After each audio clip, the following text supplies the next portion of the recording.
Steve Bannon also facing criminal prosecution. Another set. We've covered many of these for a long time. We just finished Steve Bannon's federal criminal trial, where he was charged with 2 counts of contempt of Congress, one for not showing up to the fake January 6th Select Committee's garbage subpoena to testify in front of their committee, and one for not bringing documents over there in front of their sham illegally constituted garbage committee.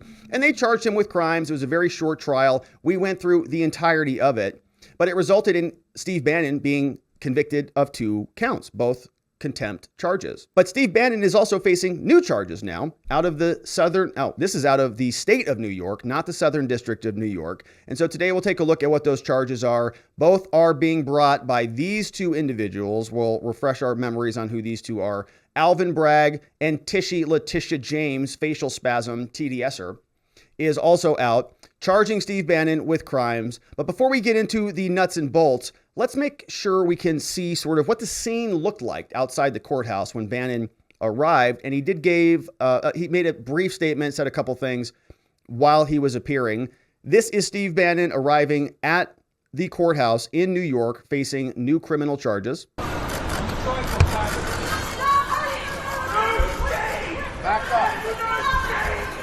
Familiar face there. Looks like Ed Schoen is there.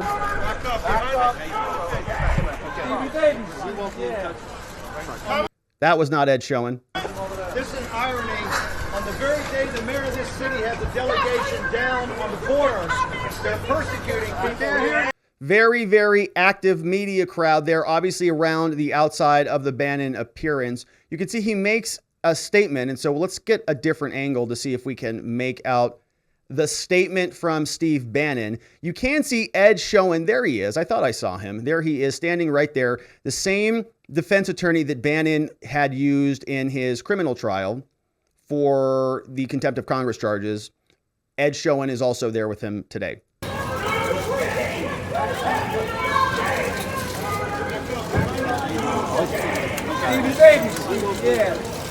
Coming? This is irony. On the very day the mayor of this city has a delegation down on the border, they're persecuting people here to try to stop on the border. 60 days from the day. 60 days from the day. Take a step back. So shaking hands with his defense attorney, Ed Schoen, saying to the media, 60 days on the day until we get up closer, I believe, until the next election. So Steve Bannon saying that, yeah, this is a political prosecution. Pretty obvious what's happening here. Shaking hands with his defense attorney as he makes his way into the courthouse. 60 days from the election. Stop hurting America! Stop hurting America! Stop hurting America, you greasy grifter! Stop hurting America, you greasy two-bit grifter! Stop hurting America? Look, who is this lady? She looks exhausted. She looks exhausted. I think you can hear it in her voice. She looks a little bit tired, shouting something into the... Here, you can listen to it. Listen to the sound. There it was. Exhausted. All right. And so I don't even know what she was shouting, but that's Bannon going into the courthouse. Now, look, we've talked about this. Bannon's a tough guy. Obviously, you know, he's been around this game long enough. He's actually been through this process once or twice before, but it's still a very, very terrifying experience for people who are facing any type of criminal consequences. Steve Bannon is facing a whole separate type of criminal consequences. These are being driven by insanely vicious prosecutors who have made their entire careers about prosecuting Trump and Trump's political enemies. And that's a little bit different than a standard, you know, possession of a drug crime or possession of a dangerous weapon that you shouldn't have if you're a prohibited possessor or something like that, right? These are standard sort of charges. These, my friends, are political prosecutions. They're not just regular standard prosecutions. And so normally you are facing a whole set of unknowns when you're facing criminal charges and going in front of a judge. Don't know what the judge is going to do, whether they had a bad day or not that morning, who knows?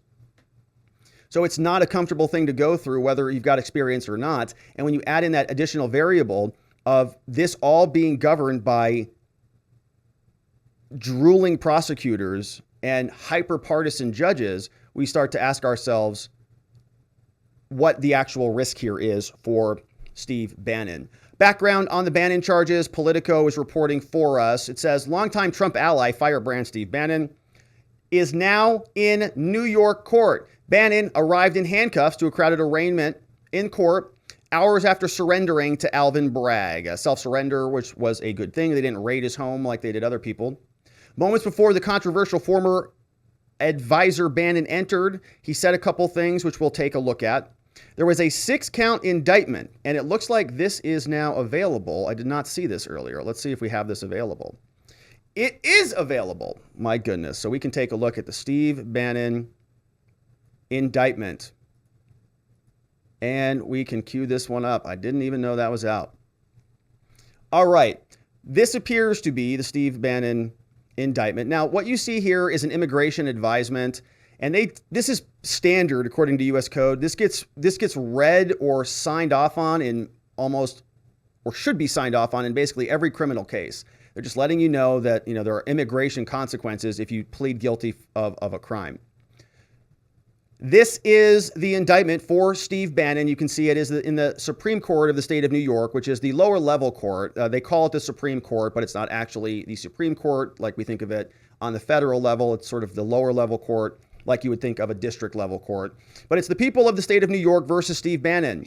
We, the grand jury, say a couple different crimes. Money laundering in the second degree says that in New York or elsewhere, says that there were financial transactions. Money was donated to We Build the Wall, Inc. through a crowdfunding website. And that money was used to defraud people. Money laundering in the second degree. Same thing. We Build the Wall. Money was transacted, and there were designs to conceal or disguise the nature of the transaction. Conspiracy, right? Fourth degree, basically working with other people, whatever that is. They say during the period of this conspiracy, an individual known to the grand jury, unindicted co-conspirator, so some sort of a mole, was the president and chief executive officer of We Build the Wall. I'm sure we know who that is. It says a nonprofit with the goal of building the wall. Others engaged in a scheme to defraud, in that Build the Wall was primarily being used to solicit donations and raise money, including from people of New York. All of this done with the intention of defrauding certain people. How did it work? Well, it says through the conspiracy, the people at We Build the Wall solicited donations through a website. They promised that the money would be used to build the wall, that they would not be taking compensation, saying that all of this is going to be used for the media narrative, and saying that unindicted co-conspirator received over $250,000 in secret payments, despite saying that they weren't going to use the money for those things. The effort, right, the money was being used to promote additional fundraising, it looks like. They've got some text messages with Bannon, and so you're going to go through this whole thing. You've got some overt acts of the conspiracy. They updated their website. They sent emails. They sent text messages back and forth. All right, so this is a very long indictment. 25 pages. Okay, so they have the litany, the timeline of all the events, September 13th, 2019, all 2019 charges. And I'm guessing this really resembles the federal indictment, right? It's basically they're taking the federal case and they're just applying it down to the state level because he was pardoned at the federal level. So they can really take some of those same things and just apply it to state law, right? They just take the federal law, the U.S. code, they swap that out. They take the same facts, they apply it under state law, and they prosecute it under state law. So I don't think there's anything really new in here, right? All of this was all sort of part of the original charges, because in the original federal case, as we talked about, I think this was yesterday, we talked about Bannon, who was pardoned, but the other guy, one of the other co-conspirators, alleged co-conspirators, was not convicted. There was a mistrial that happened, and the other guy pled guilty. So this is very long. Look how detailed this is. On August 29th, September 13th, September 17th. A lot of transfers, entity 2 transferring 23. So it's a bunch of spreadsheets, money all, flying all over the place, saying they're still taking donations. They're not delivering on the promise. Therefore, death penalty signed off on here by Alvin Bragg. Now, Alvin Bragg is one of the New York prosecutors who is, of course, behind, this particular political prosecution. And let's see what Alvin Bragg had to say at the press conference for Steve Bannon. This is the New York City prosecutor explaining why they had to go after Bannon while they are letting everybody else, apparently in New York, free. We are here today to announce the indictment of Stephen Bannon and We Build the Wall Incorporated for a year-long fundraising scheme that netted more than $15 million from thousands of donors across the country based on false pretenses.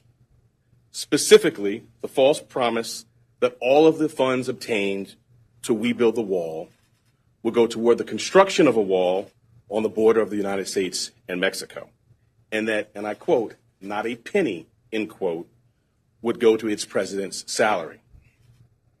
There you go. Do you see that right there? So the president took a salary of some sort, and they said not a penny would go to the salary, and therefore criminal terrorists who probably deserve the death penalty. So that's what's going on in New York. Now, we also know this woman, Tishy Letitia James, the tishiest of all the Tishys. You may remember her. She's the woman from New York, the attorney general, who made it her entire career to prosecute the former president, his allies, anybody involved. She, if you have a TDS scale, she's a 10 out of 10. I mean, I really am hard pressed to find somebody else who is more TDS demented than Letitia, the Tishy James. And you can see this in some of these clips. In fact, we have one where she has literal facial contortions because she's so upset about Donald. And what would you say to people who say, oh, I'm not going to bother to register to vote because my voice doesn't make a difference, or I'm just one person? I say one name, Donald Trump. Donald Trump? Motivate you. Get off your ass and vote. I'm coming for you? Will you sue him for us? Oh, we're going to definitely sue him. We're going to be a real pain in the ass. Will you sue Trump for us? Personally. I love it. He probably does already. He built his wealth off the backs of New Yorkers. We need to focus on Donald Trump and his abuses. We need to follow his money. We need to find out where he's laundered money. All of those transactions have happened here in New York City. Tell this president and every other individual that no one is above the law. I say the bottom line is that presidents from Brooklyn who are going to really make the difference are energized. Individuals from the city are energized. Individuals who care about statewide issues are energized. Individuals who care about, again, going after Donald Trump, this illegitimate government president. Illegitimate president. Did you hear her say that? Illegitimate president. That means insurrectionist right there. You're looking at it. Insurrectionist from New York. Elected attorney general. Now we're getting real close. We're not going to suffer through a lot more of this, but here is the facial spasm that we are always cognizant about. Watch the actual contortions as she goes through this. She says, I'm running for attorney general because I'll never be afraid to challenge this illegitimate president. Running for attorney general because I will never be afraid to challenge this illegitimate president. See and it? our fundamental rights are at stake. Did you see that? She is so upset about Donald Trump. So this woman who apparently, right, this is the New York Attorney General. This is supposed to be somebody who is an independent purveyor of justice, somebody who equally applies the law, and so on and so forth. And she's now prosecuting Steve Bannon. Listen to this lunatic who says that she is a fair and impartial individual. Too often, powerful political interest, they ignore these rules. They think that they are above the law. And the most egregious of them take advantage of hard-working Americans in the process. And Steve Bannon stands out as a perfect example of this blatant inequality. He gained power and influence as a top advisor to the former president. Oh, gosh. And he used that influence and those connections to cheat everyday Americans and carry out this fraud. You see, Bannon was the architect of Trump's plan to build a wall between the United States and Mexico. Do you think she rehearses this in the mirror in the morning? I'm sure she does. So when Mr. Bannon created a fundraising scheme to finance the construction of that wall, he basically stole millions of dollars to line his own pocket. Okay, so Yeah, all right. So you see what's going on here, right? It's just two angry prosecutors who've made their entire careers on the back of Trump and prosecuting anything closely related to Trump. And Bannon is just another person who is in the line of what probably will be a long list of political prosecutions taking place in this country. Wild times. We also have Bannon now, of course, being given the perp walk. A lot of media there. You saw this scene, Bannon walking into the courthouse. Bannon here surrounded by the media. Stop! And you can see the media as Bannon walks up. This is the other angle. It's just throng. It's 3 or 4 people deep in the background, right? You can see the media is just surrounding the entirety of the affair. That's outside. But the media also makes their way into the building as the prosecutors and the judge line them up behind literal barricades. Bannon prosecutors and the court allowed the hallway to be set up with barricades so that the media could just fill in with their cameras and they could watch the perp walk of Steve Bannon. And Bannon has something to say, and so we'll let this play so that we all can see what is actually happening in America. For every conservative in America, this is what happens the last days of a dying regime. They will never shut me up. They'll have to kill me first. I have not yet begun to fight. So Steve Bannon being dragged across the coals in front of the media, totally intentionally done, so that they could all get their camera, they could all get their pound of flesh, they could all get their Twitter posts and their memes and everything going. Steve Bannon facing a purely political prosecution by 2 psycho prosecutors who've made their entire careers about it. And so we'll continue to cover that case. And I hope you join us on that journey as we do. Thank you for subscribing. Thank you for hitting the like button and following along.